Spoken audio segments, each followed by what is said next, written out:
Here's an interesting fact. The separation rate among cancer patients is 11.6%, similar to the general population. But the rate jumps to 20.8% when the woman is sick versus a 2.9% when it's the man who is ill. Now, I will leave the conclusion up to you. In today's The Life Doula podcast, Beyond Vows, our listeners, we are inviting you into this inspiring journey of a stage 4 cancer patient and his love giver as they navigate the complexities of this illness, love, and commitment. Through moments of grit, resilience, and unwavering dedication. This podcast explores the profound impact of cancer on their relationship. Amidst the challenges and the uncertainties, the couple's story serves as a beacon of hope and a testament of the enduring power of love.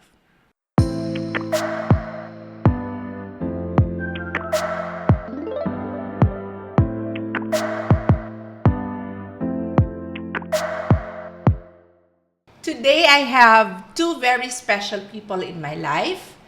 They make me do what I do even more. And I am grateful that they have agreed to share their story with us. And I will give them the floor to tell their story.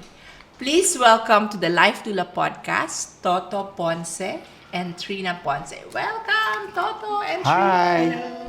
Can you share with our audience when Toto was diagnosed, what type of cancer was he diagnosed with, and what is the prognosis of his cancer? I recall that we had just come from the States, so he was diagnosed about 6 years ago. Wow. And right off bat, he was already diagnosed with stage 4 colon cancer. And that day that Dr. Villalon came into our room to tell us what the prognosis would be, I remember I was so shocked to hear that it would be 12 to 18 months because we really didn't see it coming. Was there any signs or symptoms? Did you feel anything?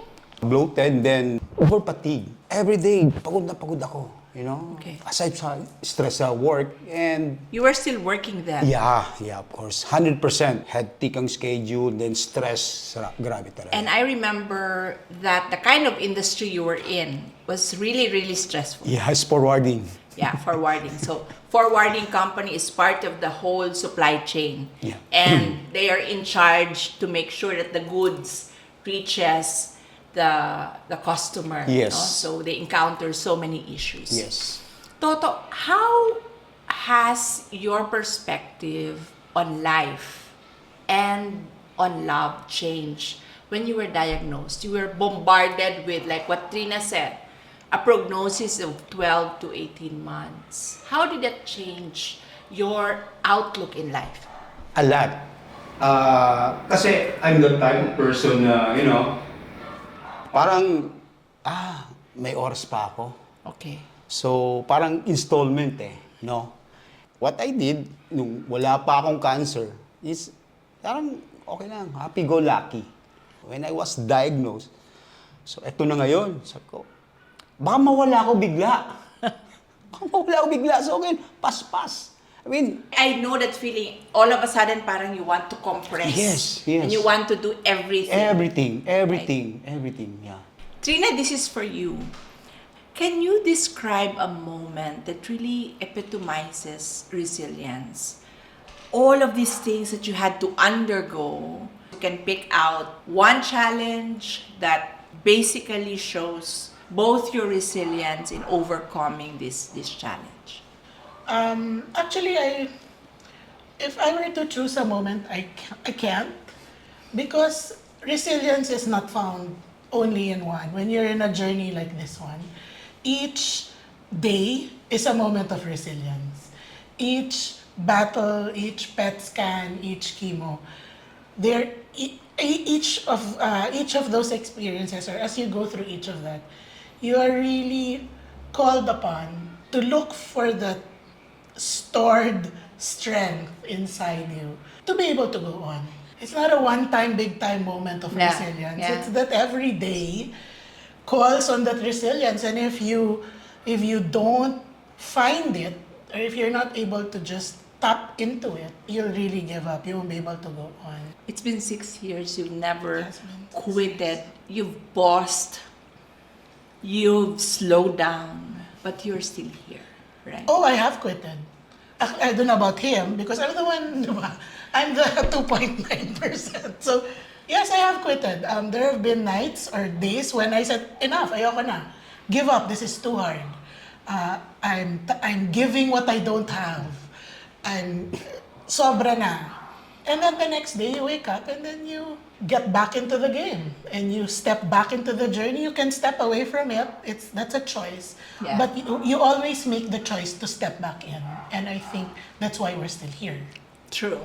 You know, there are many moments when I would recall us talking on the phone with Toto or with her, but you know, the next thing I know, Toto is back doing the chemo again. As they say, back in the saddle, right? For Toto, what role has unwavering commitment displayed by your partner Trina in your relationship? Can you remember, sabi nga ni Trina, there's not one moment, right? That unwavering commitment you've seen in her in your most fiercest battle. Well, most of the time kasi it's, yun nga, like Trina said, no, na the moment na parang give up na siya. So, for me naman, it's, ako talaga, every battle, no, parang, it's worth it ba? Iniisip ko lang is, I'm worth. Kasi ang daming taong gustong mabuhay ako eh. You have 2 Kala mo kids. lang. Kala mo lang yun. Ang dami. Kasi mga taong nagsusuporta sa akin, bakit ko naman sila ipipail? Yeah. Bakit ko naman sila parang hindi ko gagawin yung duty ko? No? So, there, no? I mean, it's all about family and the relatives and the friends are, support. What I'm hearing is, in a fierce battle like this, there will be moments when you want to just throw your hands up in the air and say, Yeah. I'm done. But again, you find yourself just stepping back in. Like as you said, you have 2 kids, you have friends and families rallying behind you. Yes. Right. Trina, you mentioned earlier, you've given up. You've already verbalized you quit. So what are your self-care practices or rituals that you can share to the wives who are taking care of cancer patients? The reason why I've also managed to stay sane these past 6 years is because of my ability to compartmentalize. So, of course, I mean, when you're in this journey, healing is a partnership. It's not just for him to take the meds and do the chemo and then get better, but also that his effort has to also find resonance in mine. Okay. And what makes it work is the fact that we are working on it together. That's good. The energy is not, it's different when there is joint energy moving towards something. Now, on my side, as you know, I really am, to begin with, a person of great energy. And where do I tap into that? The first is, of course, I'm constantly in prayer. And because I'm constantly in prayer, it's very rare that I get tired. I don't entertain despair for too long. It's human to say, give up. But it's divine also. You allow it to just pass through. And it will. You know, as a human being, I'm not perfect. I will have moments of weakness. But then I tap into that source. And then I'm refueled. And then the next day, we go on. So I think that's the first and most important thing that I've learned from this journey. Prior to this journey, prayer was not a thing. It it wasn't so important or part of my day. I mean, yes, I believed in God, but it wasn't the same as it is now. The same It's depth. not as personal as it Yeah. is now. And I think that's why this journey was necessary for me. Earlier, when we were talking, you mentioned that maybe it's not just Toto who needs to take something away from this, but the people around him also who have certain lessons to learn. And I think, and that's the second, aside from compartmentalizing and living my life in prayer, I think, draw strength from the relationship, the synergy of our family. Everyone in our family contributes. Everyone works in our household. Nobody takes without giving back. That's good. And when I'm tired, someone will take my place. So That's it's beautiful. yeah. So it's I think of everything tap into. My children were so young when Toto was diagnosed. And now they're so big. Yeah, and now, I mean, we started at 4 years old and 10. The other one was 10, now he's 16. But, when Toto was diagnosed, they stepped up. They stepped up. I Yeah. saw that. I Yeah. saw that. One of the things that I truly believe in, and this has become a voice that I repeatedly and will never get tired of sharing. Cancer is never random. It's not like God woke up one day and say, "Oh, today I'll give Toto cancer." As cancer is personal, as Trina shared, it's not just a journey for Toto. It's also a journey I learned from, right? Grace is also personal. I have seen the abundance of grace, generosity, and kindness that was poured over both of you. Yes. Right? Can you talk about that? How friends have come together to really not just help financially, but really journey with you, Trina? This journey actually gave us the opportunity to reach out, and also gave the people around us the opportunity to exhibit and become better people. And I think that's why it was given to us. Because we were able to, each opportunity to give, it's up to you if you're going to give or not. And it's also up to you to seek opportunities to be generous. Throughout the past 6 years, we have seen incredible stories of generosity. Na even we were blown away. I mean, it all started with a friend who I just barely knew at the time, who sold her bags and made a lot from selling her bags kasi luxury bags. And then I was namumroblema. I didn't know I was gonna get the money for 250,000 yata per session. 320,000. Or something. And then bigla nag-text sa akin na, I sold some bags. And I'll help. And I said, okay, 5,000. Yay, makakatulong, pero ang layo nun sa 320,000. When I got the deposit thing, I was shocked. And I was like, what kind of person would do something like this? Give somebody you've never met this huge amount. But, throughout the next 6 years, there were so many stories. Ang dami. Of people who really went beyond themselves. And Even even the classmate of Xavier, Yeah. Yes. Kanya-kanya talaga. Ang daming tumulong. Really moments of Yeah. grace. Moments of grace. And you know that you did not do it. You know that there was the opportunity, reached out, but you know that outburst of generosity and love and grace, you know that there was something working there. There was a miracle unfolding. And that the fact that we are in the middle of this unfolding miracle. Sometimes Toto's cancer feels like such a burden, but sometimes it also feels like a blessing. So, and I think that has a lot to do with it, that we are surrounded by so much love and generosity. Yes. I can attest to that. And I have recalled moments where, Trina, correct me if I'm wrong, you're really at the edge. Yeah. Like, I don't think we can meet the schedule of Toto's treatment. And then it's like a hairline, a day or two, and There. something happens. Yeah. Yeah, and I never know where it's going to come from. I will never know. Like, for example, that time when we were doing that super expensive treatment, my son, he said, I had given up. I said, hindi natin kaya 320,000 every 3 weeks. We. Parang both of us were like, Bahala I mean, na. okay na, kaya Oh, na to. oh. Oral na lang. There. But he said, he was 10 years old at the time. And he said, no, mama, he's gonna get his treatment. And I'm like, okay, how? And he said, I'm gonna find a way. That night, he started a GoFundMe account. And I was like, where's this gonna go? Diba?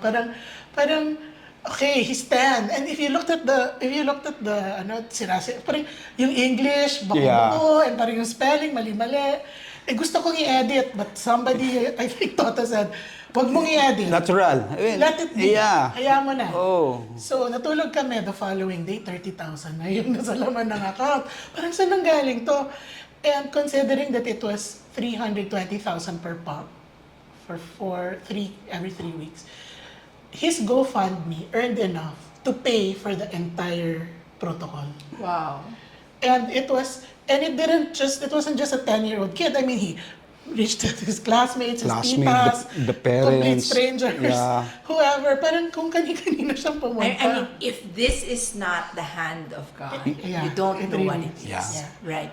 Yes. Toto, I know that when the doctor tells you stage 4, I mean, you and I are the same. When we were diagnosed stage 4, right off the bat, it's so hard to find that positivity, right? It's so hard to not think of the stage 4 and the specter of the possibility of you dying. Where do you draw that positivity?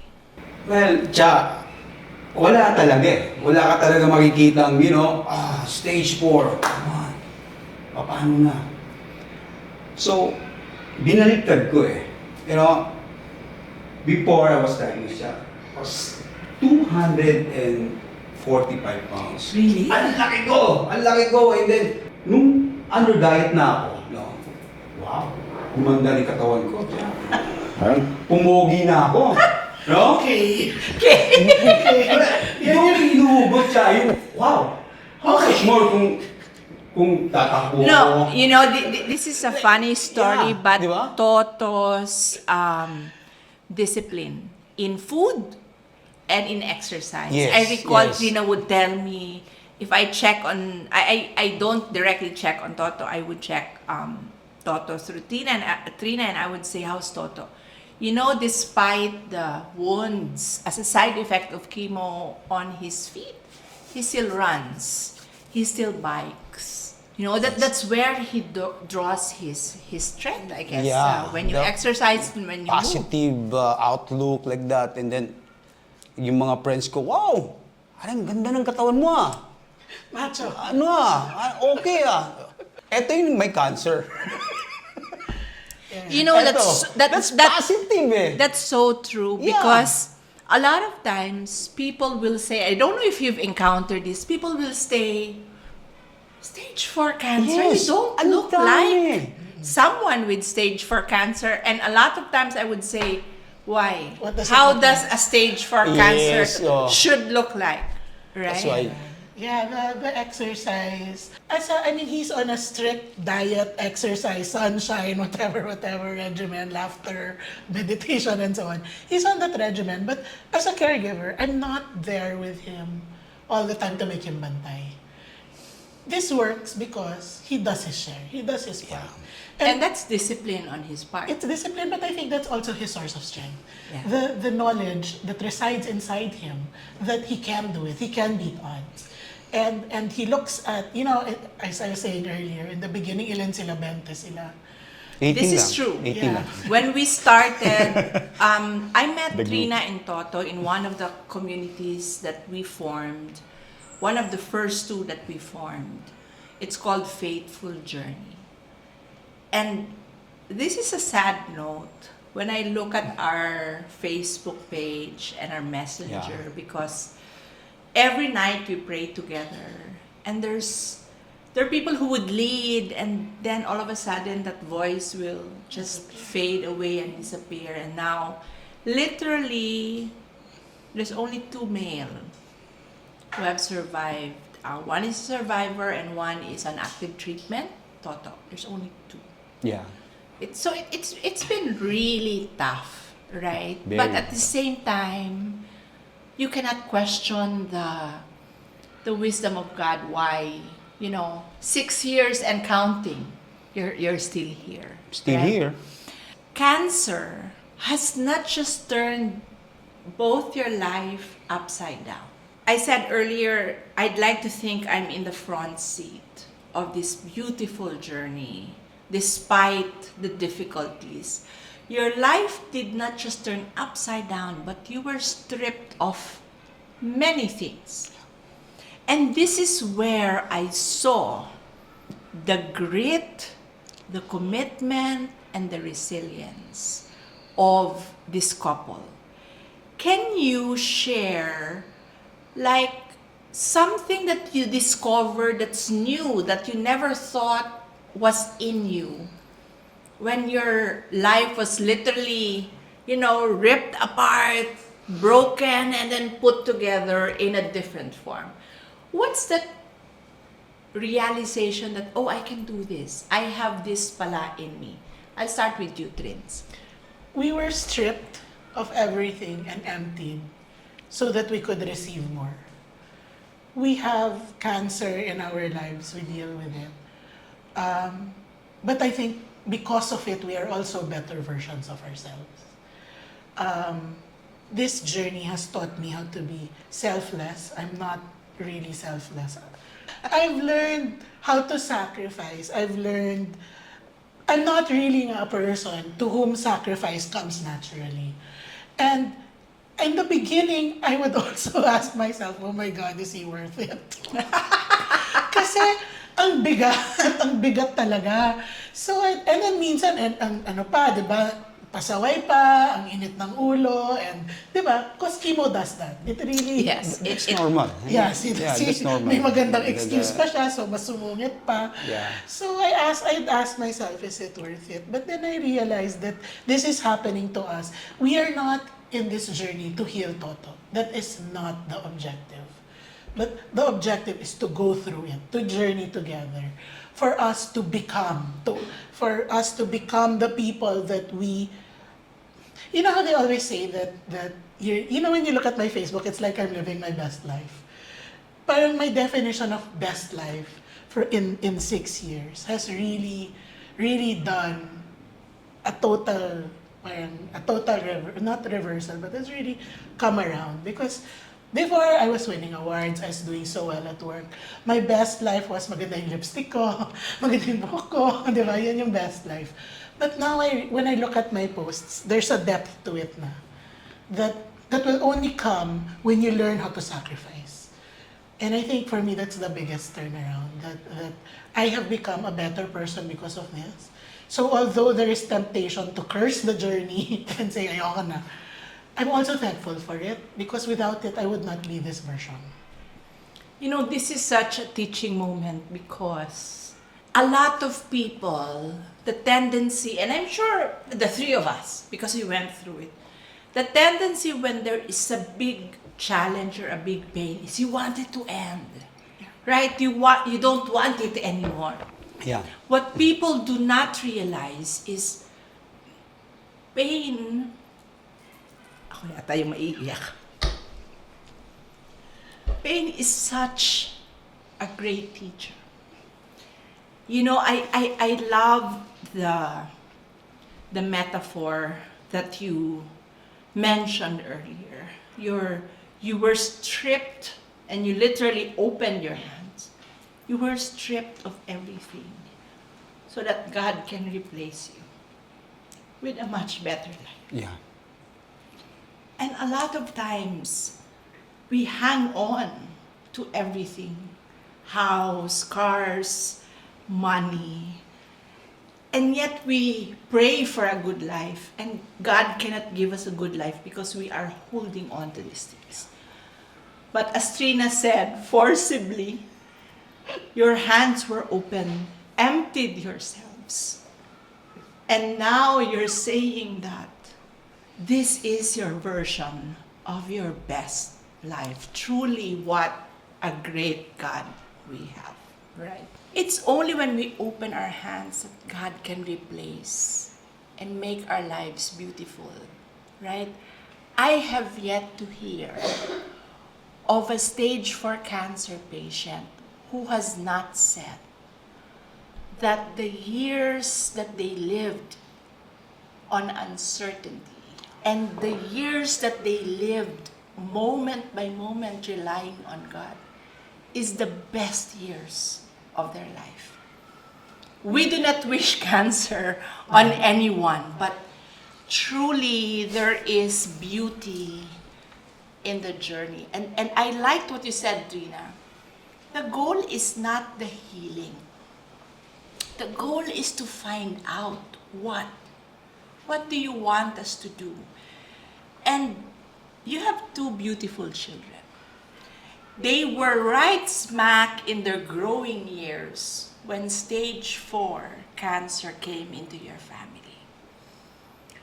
What lessons do you think have they learned from what you have seen? Like, Xavier, I see him manning your booth when you have He's my your top salesman. your top salesman. He's my navigator. Yeah. He's his driver also. Yeah. Oh, he Marunong na drives. mag-drive. Wow. Yeah. But what about the girl? What's her contribution? To make you happy? She's cute. No, but she's there. Yeah. No, she's also a very good, she's a very good sales girl. She's our cookie girl. So whenever we have, whenever we're selling, she's the one who gives out the samples. And then when she gets back, ang dami na nang nabentang cookies. Daming Because who hatak. can say no to a 9-year-old? Yeah. Yeah, you know, for perspective, when you have stage 4 cancer, you just do not deal with the medical bills. You deal with laboratory tests, Yes. PET scans that are endless. Right? Endless. And because of that, while Trina works for a very good company, one of the best in the country, Toto had to stop because he's undergoing treatment. Trina found many ways. And again, it's become a family thing. Yeah. The beautiful and the nice flowers I sent to my friends are from Trina. The sumptuous pies that my friends get are from Trina. They have found ways to be able to really raise funds. And this is on top of what? The block screenings. Yeah, that we you also would have do. regular. In fact, now we still do it. Right now, we had to stop for a while kasi we ran out of funds. But it'll come when we need to. Kung tumigil kami ngayon, pag ganito pag tumitigil, ang attitude namin is siguro hindi mo na ngayon. But it doesn't mean na just because you stop now, you stop forever. You've So you learned go to back. trust the process. Yeah, you go back. You go back to it when you can because you know that God will give you the resources when it's time. And that I had such difficulty with that chat. You know that. You know that I had such difficulty just letting go of control because I'm such a, I need to be managing everything. And then suddenly I'm in a position where I am completely dependent. Where I have to say, okay, Lord, kung wala, maybe it's because pause mo na. He needs to rest. Yeah, or Hindi mo na ako hihinga. kasi 6 years na of non-stop chemo. And as you know, that takes a toll, di ba? That Yes. really takes a toll. Yeah. Your body needs to recover. So yeah, and the kids have been so supportive. I think that was the question, no? Na how parang they've many times they carry us. The traditional thinking is that you have to, for your kids. My kids were brought up knowing that life or the world isn't necessarily going to give you everything that you need. Sometimes you work for it. Sometimes it's difficult, but you have to do it. So now, like our son is, diba? He does his share. Yeah. And let me add to that, with our son, Xavier. One Sunday morning, I'm driving somewhere in Alabang. So, umuulan. So, I asked my son, it's 7 o'clock in the morning. Chab, how does it feel? We're here in the street, then di-deliver tayo ng mga cakes. So, while your classmates are sleeping with an aircon room like that, and then, I'm impressed how he answered. Dad, that's my advantage. Wow. Tulong mo ang ko, sabi ko, wow, gusto ko pa mabuhay. With that kind of attitude. Yeah. Wow, lumuha yung mata ko. I mean, at a young age, he has learned Yeah. to That really advantage. roll with life, Yes, no? Chab. Trina, I'm sure you have heard this. When these things happen, love is not enough. What other aspects of your relationship that has kept you powering through? Yeah, conventional wisdom will tell you really that love is not enough. But for me, love is enough. In fact, love is all you need. It's love that, it's love that not forces, but calls you. Because every day you make that decision. It's not, this feeling in your chest that everything is happy and fine. It's the decision that you make when it's hard. And when it's hard, that's when you know that it's really love that will power you through. So I would actually challenge that love is not enough. Because for me, it boils down to that. It boils down to love being the decision that you make every single day when it's hard. When you wake up in the morning and you don't wanna go on, you choose to, and that's really all. That's really the only thing that moves. For me, kasi what else is there?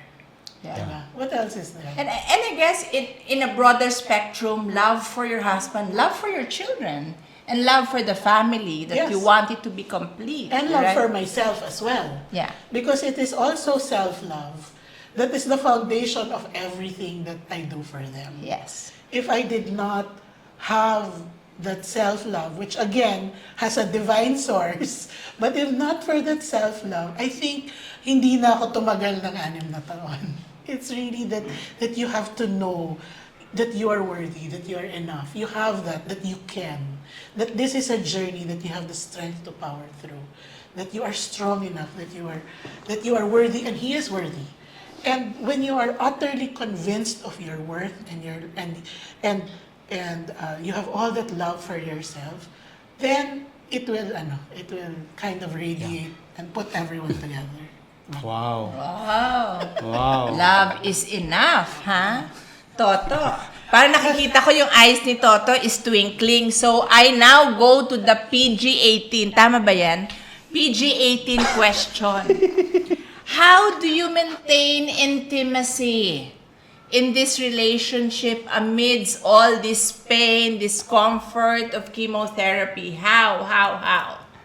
One of my uncle told us na, if your ongoing treatment, hindi raw pwedeng mag-intimate. Hindi pwedeng. Intimacy is It's bawal because the medicine will transfer to your partner like blah blah blah. So from there, chinik up namin yun. So wala na talaga. Zero.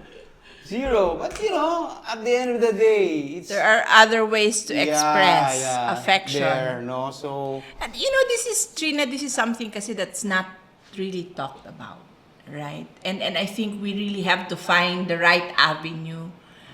And I would, really dig deep on this because this is something that, on the reverse, say for example, the wife who has cancer would also go through. I mean, not because you're cancer, you're devoid of that need, right? So, to our doctors out there, we need some answers to this. Of course, half the time he's like not feeling well, diba? He's like, it's not very sexy. Diba? Parang you know what? I'm always on the go. Okay. But yes, I agree that that's something that really that should be explored. Yeah. You've seen the system 6 years, right? What do you wish the change that you think is badly needed in our healthcare system, because you've gone through this for 6 years? What works in our healthcare system? I mean, you'll only, I told you, she can tell it like it is. you'll only thrive in it if you realize that your doctor is just your cheerleader, but you're the coach. Yeah. Yo. I mean, you have to be on top of everything, and you know, recently we've had friends. Well, actually, we have a lot of friends who choose to be treated abroad, and I think it's the whole attitude of who. I mean, you know, parang doon, the patient is the star. It's not the doctor who's the Yeah. star. I mean, dito the doctor, there's No, so not the few. doctor, that's the secretary. The Sister. secretary is the star. So, bibilhin mo yung mani, yung water, Yung biko, kutsinta. This, para you get to be the first in the line. This is so sad. This is so sad. Yeah. There's there's a lot to be desired for in our healthcare system. Just like what Trina said, what works. But we've also been blessed that there are doctors who are really very compassionate. Yeah. And talented. Yeah. Yeah. Behind, I mean, you know, the doctors who are talented are the ones that have like assembly line, that 30 people outside the door. That you can only see them for 15 Or minutes. matagal na yon. So talagang bibilhin mo yung mani, di ba? Para makakasalang ka ng ano. Appointment ka, Otherwise, oo. apat na oras nandun ka nag-aantay. The talent is there. I think our doctors are good. They know what they're doing. But I think they're also limited severely by access to medicines that are not here. Yeah. Access to technologies that haven't got access to clinical trials that are not here. So, and Cha, you know this because you've been doing this for 6 years. Parang the competency is just concentrated in a few. Yeah. It's not like there are so many doctors that can heal really so good. many. Yeah. And because of that, you really fight for your space, diba? So I think that's the first thing, that we really need to develop our doctors better. Right now, we've been through all kinds. We've changed doctors 5 times in 6 years. The talent is there, but there needs to be really more investment in infrastructure. Yeah. Yeah. And what are your thoughts on really putting both a medical and non-medical team to support the cancer patient? Like, you guys are blessed because you really utilize the role of nutrition. But you know this, Trina, there are many cancer patients who has never tapped into the power of nutrition. So therefore, putting together both a medical and a non-medical team to take care of a cancer patient is, I think, very important. Yeah, in fact, you have been the chief of our non-medical team for 6 years. Even before the center was born, Yeah. you've already been on the forefront of the non-medical side, because no doctor in the Philippines will tell you that nutrition can cure you or can heal you Can help. or can at least help. And they will not tell you that because it's not proven in any medical way. But, you know, the fact that this guy is sitting next to me Still is here. all the proof I need. Yes. Diba? Yeah. Parang I don't need to see the evidence and whatever. Just the fact that he's still here. And and they thrive. I've seen that this way they really thrive. Now, what I think is really needed is support. It's not enough to resort to if we just relied yeah. on medical Modalities, solutions, yeah. we would not be here today. What Yeah. really kept him afloat was this constant regimen of oils, of supplements, Juicing. of diet, of juicing, Exercise. of exercise, of making babad in the sun at 7 in the morning. And you know, you put all these we even go herbal, so we have teas. We do all of that, and you put it together, but we had to figure it out. Yeah. There Yeah. wasn't even the meditation. No one is going to tell you that, you need to meditate to become better. That's really why we have set up the center. Yes. Right? Because we realize that if we are not as assertive and as resourceful in really looking at what other avenues other than chemotherapy and radiation can help us. If we did not get into all this nutrition supplement and if you have not been disciplined, Nako. Yeah. you've stopped and paused many times, right? So really the message is there's no one way to cure cancer. It has to be a combination Yes. of many things. And in fact, you were That's true. saying, Cha, that you've stopped and paused many times. He has stopped and paused and gone back on the chemo. The medicine, he has paused, gone back, but what he has not stopped It's a lifestyle. is the lifestyle. It's the nutrition, it's the attitude of Exercise. prayerfulness, it's all of that, the exercise. Even if tumigil tong yung chemo, hindi tumitigil yung kabila. Kaya siguro nandito pa to. That's Kung tumigil siya dito sa nutrition and everything, it kind of, chemo is so toxic. And that's why there are so many side effects that happen as a result of it, diba? And if you don't take care of your body in Yes. other ways, Yes. you will really get beaten. And you will fall into the trap of thinking that the side effects are the cancer. Yeah. That you are suffering so much because of the cancer, but it's actually the side effects that are making you suffer. So early in the game, we realized that what we really need to do is manage the side effects. And the best way talaga to do that is by treating food as medicine. Yeah.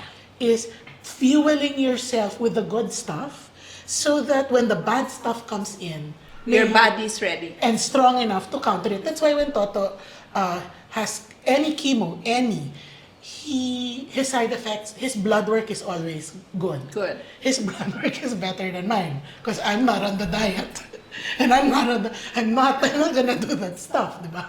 But I should, because actually, if you think about it, this is how we should all live. Yeah. We should all live on this regimen. There is a movement called an anti-cancer lifestyle, and I think everyone should be on Yeah. it. Yeah, Right? Everyone should be on it. including me. Now, there are couples listening to us. What, at least 2 tips or advice would you give them if they're journeying as long as you have? Me kasi, it's in this journey kasi, you need, a partner, you can trust, In my case kasi, advantage ako kasi, my wife, sinasabi ko nga without Trina, without my wife, wala na siguro ako ngayon. Kasi, yeah, that's true. But that's true. That's true. And, Remember the statistics I read earlier. yeah, that's true. Right? I have seen single mothers being left in the middle of cancer. Yes, I have. Ayan na, iiyak na siya. Yeah. I have seen, men leaving their wives who have cancer. So I think what Toto is saying is the foundation of your relationship, that having a wife who really just powers through and has not given up on all of this. Yeah, before kasi it's nung wala pa akong cancer, I mean, yung buhay namin, it's, bahala ka. Alis ako ng bansa, alis ako ng At ngayon, wow, we're solid Importante talaga yung solid. The support of your wife, especially your wife. Awayin nyo ng lahat. Huwag lang yung asawa. Pero, Biglang ganon. Pero, continuing on that thought, there will really be times na mag-aaway kayo. Yeah, meron. And Meron. my advice is, mag-aaway kayo. Kung kailangan niyang mag-aaway, mag-aaway kayo. But just know that at the end of it, you have to process it properly and go back to the dining table that you walked away from. Because there will really be times when you'll wanna just walk away forever. But there has to be, there has to be a point. There has to be established there. But you need to fight, because if you're not fighting, you're not talking, you're not communicating. You can walk away, but come back. And I think that would also be, for me, that's my advice. Aside from him, which is pick a great wife who'll support you and all that. But for me, my advice is really, there are times when you will really want to walk away from the journey because it's hard. Because it's hard and it's heartbreaking. And when you get a bad scan, you will ask yourself, Lord, ano ba? Bakit ganito na naman? Ano pa bang hindi ko nagagawa na ganito pa yung resulta? And this is as real as it gets, right? This is, I mean, there are times when luluhod ka na lang and you'll just say, what the heck? What haven't we done? Who haven't? Parang, ano pang kulang na hindi pa namin nagagawa para gumaling na?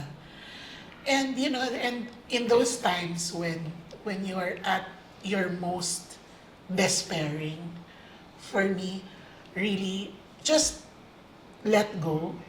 Allow. If you looked at where 6 years ago today, we lived in Alabang.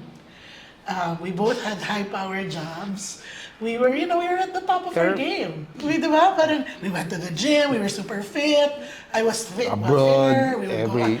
But what that life, which seemed so rich and nice, was also really empty. The marriage was not as solid as it could have been. That's true. Our kids were kind of hindi naman neglected, pero parang Pasaway. Oo, parang and we were not this cancer saved our marriage. Yes, that's true. It saved our marriage. That's true. But it didn't do it because it happened to us. It saved our marriage because we chose to use it as a way to connect Yeah. and to work towards something. And that's for me, that's my advice. That to just stay in it. And what I'm hearing is, as you journey with cancer, as a person living with cancer for 6 years, the realities would be you'll get tired, you want to quit, Oh, you yeah. will fight. Oh, yeah. And at the very bottom of it is the love that you have for one another, and that you chose to face it together with your children. Yes. And it has really molded the family. The family has evolved and now has even redefined what a rich life Yeah. is, right? Yeah. Richness really doesn't come from material things. I mean, of course, we need money for Toto's chemo, but truly, we had this conversation, Toto, when you want to wreck, I don't want anymore. I want to stop. Yeah. And we had this conversation when you would quietly look at him because he's already, putting his stuff together for Savior. And like what you said, it's heartbreaking. Yeah. But again, cancer is about looking at just the next step, tomorrow, and tomorrow. And you show up. If today is a bad day, then try again tomorrow. One day at a time. One day at a time. So with that, I think there's just a lot that we have learned. And I will say, a marriage touched by cancer is not a marriage destroyed by cancer in the case of Toto and Trina Ponce. Change do not hold a marriage together. It is the threads, the tiny threads of hope that binds the marriage together amidst cancer. So as we conclude this extraordinary voyage, I want to thank both my friends, Trina and Toto, and I'm sure our audience will learn a lot from both of you. This extraordinary voyage through the depths of love that you have described to us, resilience and unwavering commitment. I hope all of these stories will carry forth the beacon of hope ignited by our stage 4 cancer patient, Toto Ponce, and his devoted love giver, Trina Ponce. As he said, he chose a good wife. Their inspiring journey reminds us that even in the darkest times, love has the power to illuminate our path and lift our spirits. Let's embrace each moment with gratitude, knowing that every challenge we face is an opportunity for growth and connection. Beyond this podcast, may their story continue to inspire us to cherish the precious gift of love and to never lose sight of the light that guides us through the life storm. So until we meet again, may hope always anchor our hearts, keep the faith, and heal strong. Mwah!